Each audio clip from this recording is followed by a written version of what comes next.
All right, guys, good morning. Good morning. Welcome aboard to the Morning Note. My name is Carlos Garcia, founder and CEO of GAR Capital. Thank you for joining me this morning and every morning, 9 a.m. Eastern Standard Time. It is February 3rd. Happy Friday, everybody. Today we had the non-farm payroll report today. If you've been following us on Twitter, all news have been sent there, including earnings and everything like that. So make sure to follow us on Twitter at GAR Capital for all the latest news, charts, and analysis that we have. Appreciate you as always. Let's go ahead and get started around the horn. Dow futures down 226 points, NASDAQ down about 2%, S&P 500 down 1.25%, 41.39. Russell is down about 1%, 1988. Crude oil is up 0.62%, 76.38 a barrel. 10-year Treasury yields did spike on the non-farm payroll news. We'll get over that here in a second. 3.491% on a 10-year yield. 102.50 on the dollar index. That is bouncing off support currently. We're still waiting to see if we break that. We did break that. Let's see if we can get a little more down there. VIX, volatility index, down 1.23% at 1850. So even though the market is down this morning, the VIX is not showing a lot of fear right now. Gasoline futures down about 0.30%, $2.44 a gallon. Gold futures are down 1.66% at $18.98. That's more of a direct reflection of the dollar. Silver futures down 3.5%, same deal, 22.78. Euro dollar is down 70 pips, 108.39 due to the dollar going higher.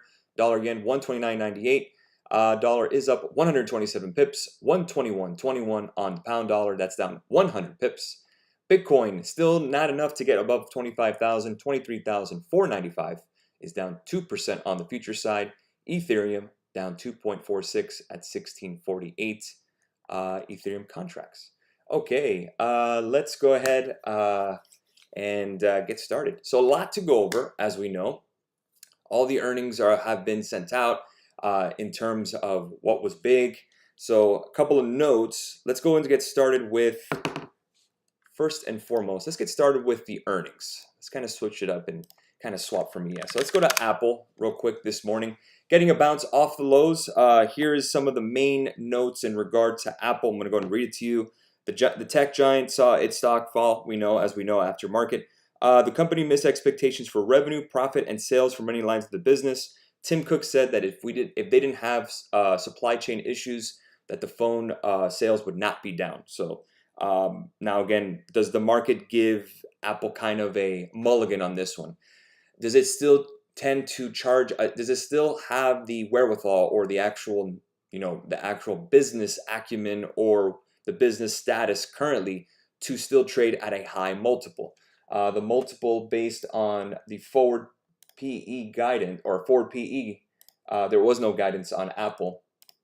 Forward PE right now, Apple is trading at 22 times forward earnings. That's still cheaper than Tesla, still cheaper than Amazon, a little more expensive than Google, cheaper than Meta, interesting. Meta sort, obviously. Cheaper than Microsoft, cheaper than MasterCard, cheaper than Visa, pretty close to Berkshire Hathaway. So again, in terms of, other mega cap peers, I mean, it still seems relatively cheaper, not cheaper than the other ones. Just want to make that there. So Apple's overall sales for the holiday quarter fell 5% year over year, making the company's first top line decline since 2019. But yet we are bouncing a bit. We're trading at, let's say, 148 a share. Let's go ahead and chart it real quick. We do have a gap to fill here on Apple right around 146.7 or 147.21. That is below the 200 moving average. Right now, we are still above the moving average here. You could see 147.80. You have that gap here. So again, let's go ahead and see if we get that fill on the gap fill on Apple.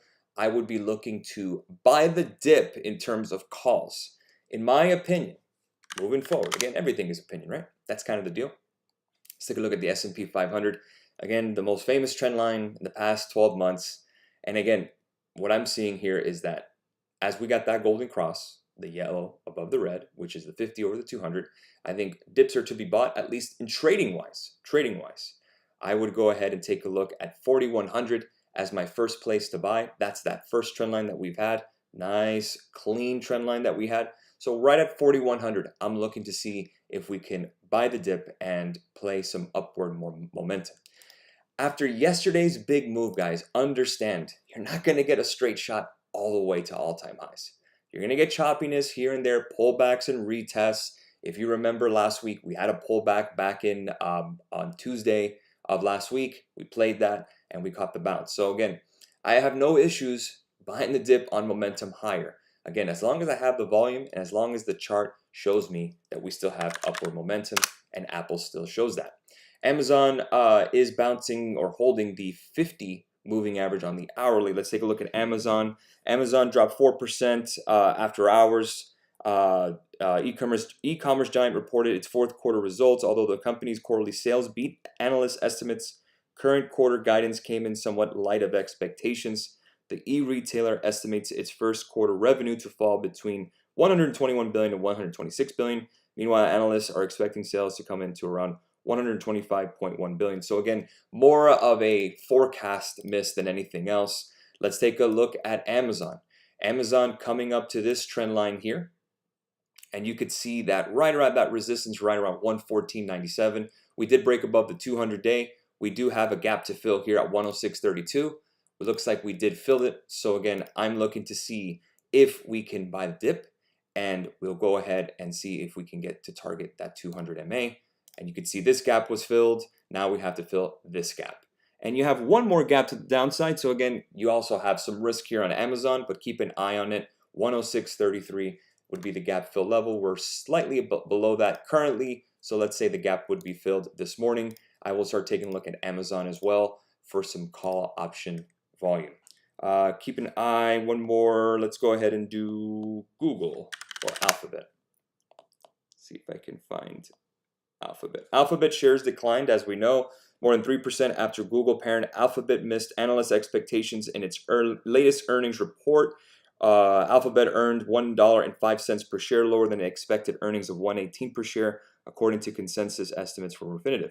It posted revenue of $76.05 billion, less than expected of $76.53 billion. So about half a billion dollars miss there. Let's go ahead and chart Google together. All right, taking a look at Google, we also have a gap to fill here at 102.29. We have not filled that yet. I would wait for that to fill. I think Amazon and Apple would probably be a better play here than Google itself. I'm waiting to see if we can get this gap fill and see if I can play calls back to the 105 level here on the 200-day. Yes, I still believe it is still a buy the dip market until we break below 4,000, at least in trading. 4,000. Your resistance before the trend line is now your support. That's your support moving forward. So that's the earnings. Let's go ahead and get to good morning, everybody. Good morning. Let's see here. I had one more thing I wanted to look at. Yes, the non-farm payroll report. Non-farm payroll report came in. January payrolls increased 517,000, estimated 188,000. So pretty strong, obviously. Even after about 350 basis points worth of hikes, the job market is still strong.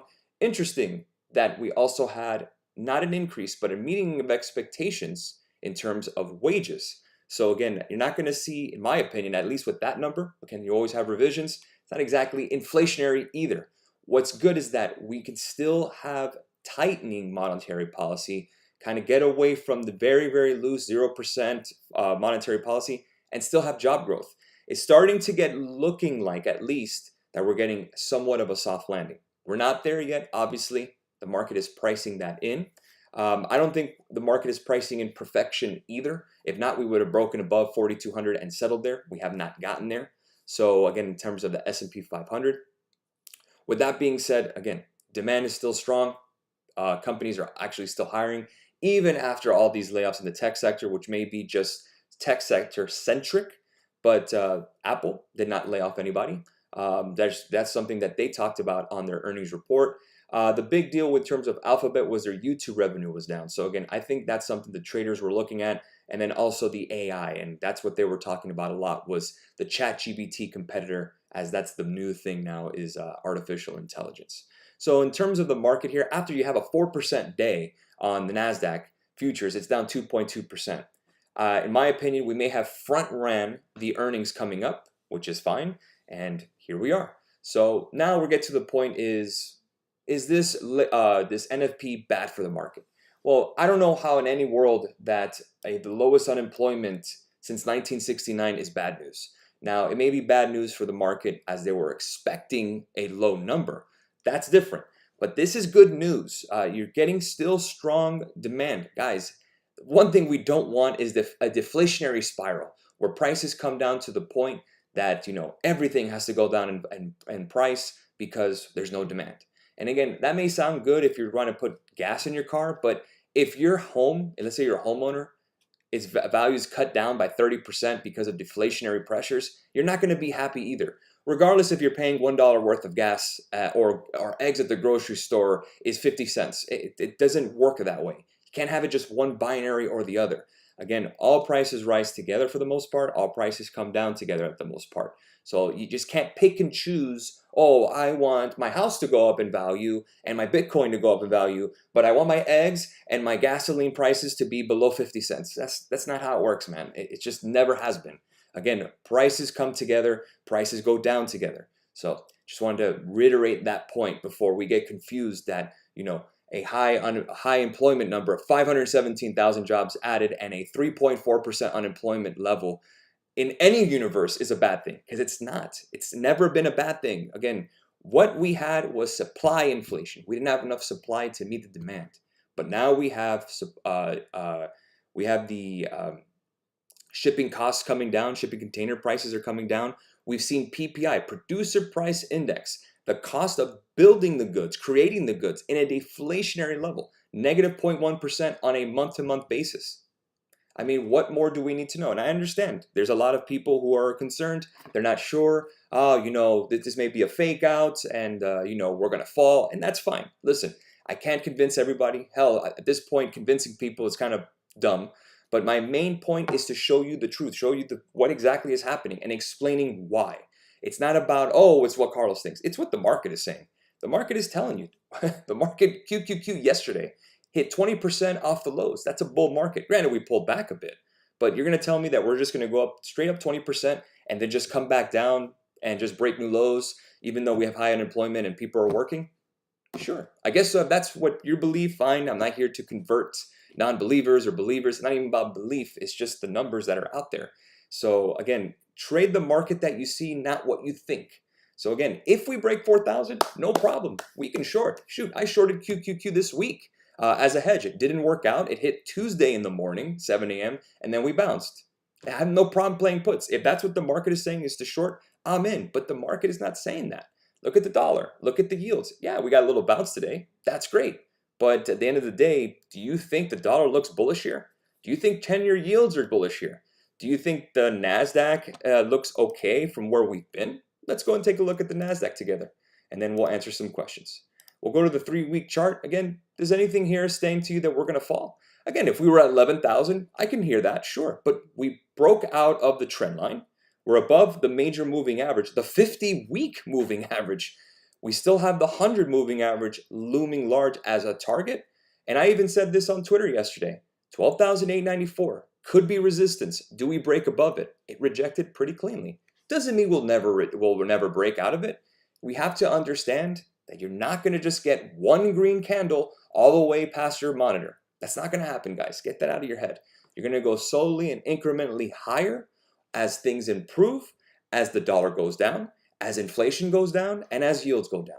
Again, that's all we're looking at. If the dollar and the yields continue to go lower, which is a direct result of lowering inflation, that's when stocks go higher. Until then, that is the program, that's the radio station that we're in now. And we just have to wait it out. This is all opportunities, in my opinion, all opportunities. We'll see. Okay, Farina says, good morning. Good morning. Good morning, Carlos. Can you take a look at Q's pre-market in the middle of that gap that was formed yesterday? Yeah, sure. Let's take a look at it. We'll go ahead and take a look at good old QQQ. And you can see that we're now at the 50 moving average on the hourly. Not exactly anything spectacular to look at, but we do also have another gap. We removed this gap here. That's been changed. We have a gap here right around 303.60. And if you wanted to play QQQ, wait for that gap to fill and see if it does bounce. We can start taking a look at possibly the 310s, 305s, and what have you. But again, I want to see if we actually go ahead and fill this gap. And if not, and we actually fill and go lower, your next support is around 296.87. But I'm looking to buy the gap right here.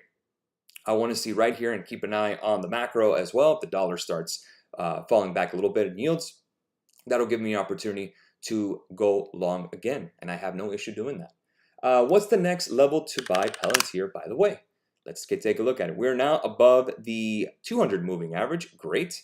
My level here is $9.40. That is that trend line that I have of resistance. Once we break that, you have a target here of around $10.87. You could take profit there if you wanted, or you can keep holding. You got a lot of gaps to the upside. So again, it's going to take some time. Palantir is not going to just soar 45% in a day, just maybe, but it's not going to happen today or tomorrow or next week. Again, slowly increment. That's what we want. We want to build a trend higher. I don't want just one shot to the moon, because guess what? That's going to come back down as well. Always happens, always will. Again, up 4% in a day on Qs, you're going to get some take back. That's completely natural and normal. I mean, shoot, if someone came to your house and said, hey, I'll buy your house for $1 million and your house is worth $200,000, you're taking it. You're going to sell it. I mean, everyone has a price. At some point, people are going to see 4% gains on a QQQ, or some gains that they had on options or their Tesla stock, and they're going to sell and take some profit. That's completely natural. But again, the trend is your friend. We're seeing everything come together in the macro side that's now finally linking with the stock market. So again, you're going to get pullbacks. I'm not going to sit here and say every day is going to be green from now on, because that's not true. What we're trying to find is a consistent trend higher. That's it. Let's go and take a look at SOFI next. SOFI, I need a level of $8.52. That's the low I would look at. And Zoom Balloon, sorry. When buying calls or put options on these big tech stocks, how long do you usually hold them for? What percentage are you swinging them? Again, it depends on what we're looking for. I had NVIDIA calls yesterday. The team caught that. Well done. I'm still holding it because it's for next week's expiry. I also had Tesla calls yesterday. We hit as high as 80%. I took it after we rejected that 100 moving average. So again, it's really just the technicals. I think 40% is a pretty good rule of thumb. Sometimes you do the same week, sometimes you do the next week. You want to play the momentum. So again, I'm always looking for short dated, not next day, but usually some days ahead. And again, I just want to catch that momentum. Give me a couple of bucks on a NVIDIA. Give me a couple of bucks on a Tesla. I'll cash my options and move on. But again, 40% rule is not something that's gospel. It's just something that I use to keep me from being too greedy. And again, it's 40%. I take it and I'll leave one contract and see if that thing runs like Google did. Google had a nice run. We got 380%. That was on Run Runner. That's not bad. I'll take it. And again, it's a long game. It's a long game. You know, we're not playing the slot machine here, going all in, pulling the lever and hoping to get a jackpot. We're hoping to do just like a bull market, incrementally go higher and higher and higher, consistently over time with a good pattern and good supports holding. And again, just having a structural bull market. We don't want a sore job like we had, you know, in 2021 when everyone just panicked and panic bought, which is fine. That wasn't sustainable, as we know. Again, straight shots up do not work. It may work for the day, but it will not work long term. And again, we're looking things long term. If you're trading options, you're not just trying to trade for this month. You're not just trying to trade for this year. You're trying to trade for the rest of your life. You want to learn these skills and everything, including the macro and the chart work. It all takes time. Guys, the last thing I want you guys to have is FOMO. Don't have FOMO. Again, the market is not going anywhere. The market will be here 1 year, 2 years, 3 years from now. The important thing is to learn, understand why things happen, and understand why people have other views, why the world's going to end, or, you know, recessions. What world is a 3.4% unemployment recessionary? Fine, whatever. People can have opinions. Since the advent of social media, we have more opinions than ever. Everyone has their opinion. And who am I to say that I'm better or smarter? It's not even about better or smarter. The only thing that I can say is my opinion and what you guys think. But I will always tell you this. I always give you a backup of why I think this, including the charts and the macro. So I'm just not going to throw a dart on the board. I'm telling you what I see. And sometimes it works. Sometimes it doesn't. Not perfect, never claim to be, but I'll try my best to get it right. I don't care about being right. I care about getting it right for you guys.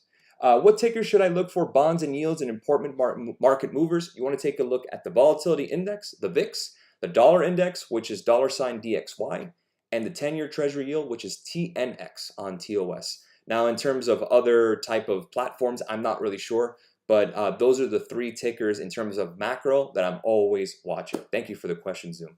Went over a lot today, and again, I'm pretty excited for moving forward, what to expect. So again, we get a red day today. I mean, you saw what happened to the market yesterday. You're going to get some little bit of a get back, and that's fine. And in my opinion, these dips are opportunities to go long with calls, in my opinion. But again, it's okay to wait. We had a pretty decent week, pretty good week actually. So other than our insurance, which was the QQQ, didn't hit, I don't buy insurance on a sports car hoping it crashes either, so I'll take it. If the hedge was the one thing that didn't work this week, I'm pretty happy with that. So great job, team, across the board. Again, we could have always said, oh, we can't trade this market. It's too difficult. Who knows what's going to happen? Sometimes you just got to go for it and stick to your analysis, and that's what's key. Yes, that was DXY, TNX, and VIX, VIX, the volatility index. There you go. Thank you, Maxwell. All right, guys, we'll go and leave it there. Again, if you like these videos, make sure to hit the like button, comment, make sure to hit the thumbs up and subscribe. I'm going to do a market recap today. We'll do a week recap. We'll see how we did today, and we'll go over a couple things. So I'll see you guys today at 5 p.m. Saw some of your comments. And again, I just want to give you guys more of what you want. If you want more analysis, you want more of me talking about the same thing over and over, that's totally fine by me. As long as it helps you guys, I'm 100% committed to do so. So thank you guys, as always, for being with us, not only through a bull market and bear market, but through all markets. And we're going to be here explaining things and giving you the correct facts on why things happen moving forward. Do not be caught surprised. Understand and know why things happen to happen moving forward. All right, live stream, we're going to do it at 5 p.m. Well, you know what? Let's make it at 4 p.m. today. I'll do it 4, just for you guys. And again, it will be recorded. So happy Friday. We will catch you guys at 4 p.m. today. Have a great rest of your morning, guys. Cheers.